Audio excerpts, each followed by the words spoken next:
ಎಲ್ರಿಗೂ ನಮಸ್ಕಾರ. ನಾನಿವತ್ತು 10 ನಿಮಿಷದಲ್ಲಿ ತರಕಾರಿಗಳ ಉಪ್ಪಿನಕಾಯಿ ಮಾಡೋದನ್ನು ತೋರಿಸ್ತಾ ಇದ್ದೀನಿ. ಒಂದು ಉಪ್ಪಿನಕಾಯಿ ಮಸಾಲೆ ರೆಡಿ ಮಾಡ್ಕೊಳ್ಬೇಕು. 1 ಟೇಬಲ್ ಸ್ಪೂನ್ ಧನಿಯಾ ಹಾಕ್ಕೊಳ್ತೀನಿ, 1 ಟೇಬಲ್ ಸ್ಪೂನ್ ಸಾಸಿವೆ, 1 ಟೇಬಲ್ ಸ್ಪೂನ್ ಬಿಳಿ ಸಾಸಿವೆ, 1 ಟೇಬಲ್ ಸ್ಪೂನ್ ಸೋಂಪು, 1 ಟೇಬಲ್ ಸ್ಪೂನ್ ಮೆಂತ್ಯ, 1 ಟೇಬಲ್ ಸ್ಪೂನ್ ಜೀರಿಗೆ, ಸ್ವಲ್ಪ ಮೆಣಸು ಸೇರಿಸ್ಕೊಂಡು 5 ನಿಮಿಷ ಫ್ರೈ ಮಾಡ್ಕೊಳ್ಬೇಕು.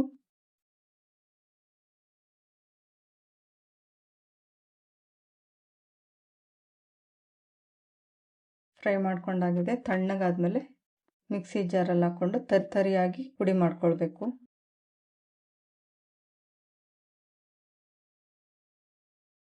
ಮಾಡ್ಕೊಂಡಾಗಿದೆ. ಈಗ ಬಾಣಲಿನಲ್ಲಿ 1 ಕಪ್ಪು ಸಾಸಿವೆ ಎಣ್ಣೆ ಹಾಕ್ಕೊಳ್ತೀನಿ. ಎಣ್ಣೆ ಬಿಸಿ ಆದಮೇಲೆ ಸಾಸಿವೆ 1 ಸ್ಪೂನು, ಜೀರಿಗೆ 1 ಸ್ಪೂನು, ಸ್ವಲ್ಪ ಹಿಂಗೆ ಹಾಕ್ಕೊಳ್ಬೇಕು.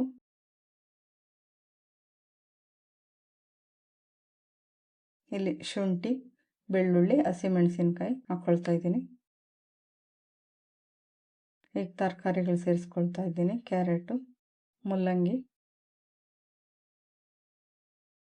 ನೆಲ್ಲಿಕಾಯಿ ಸೇರಿಸ್ಕೊಂಡಿದ್ದೀನಿ. ಈಗ ಇದನ್ನು ಫ್ರೈ ಮಾಡ್ಕೊಳ್ಬೇಕು.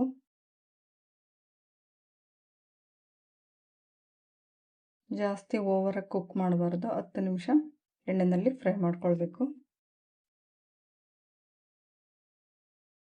ಉಪ್ಪಿನಕಾಯಿ ಮಸಾಲೆ ಹಾಕ್ಕೊಳ್ತಾ ಇದ್ದೀನಿ. 1 ಟೇಬಲ್ ಸ್ಪೂನ್ ಖಾರದ ಪುಡಿ ಹಾಕ್ಕೊಳ್ತಾ ಇದ್ದೀನಿ. ಸ್ವಲ್ಪ ಅರಿಶಿನ,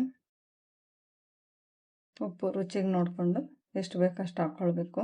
1 ಸ್ಪೂನ್ ಕಪ್ಪು ಎಳ್ಳು ಸೇರಿಸ್ಕೊಂಡು ಮಿಕ್ಸ್ ಮಾಡ್ಕೊಳ್ತೀನಿ.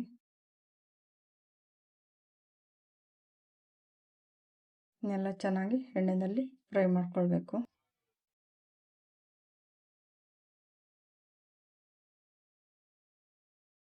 ಒಂದು ಟೇಬಲ್ ಸ್ಪೂನ್ ವಿನಿಗರ್ ಸೇರಿಸ್ಕೊಳ್ತೀನಿ. ಇದನ್ನು ಚೆನ್ನಾಗಿ ಮಿಕ್ಸ್ ಮಾಡ್ಕೊಳ್ಬೇಕು. ದಿಢೀರಾಗಿ ತರಕಾರಿ ಉಪ್ಪಿನಕಾಯಿ ರೆಡಿಯಾಗಿದೆ.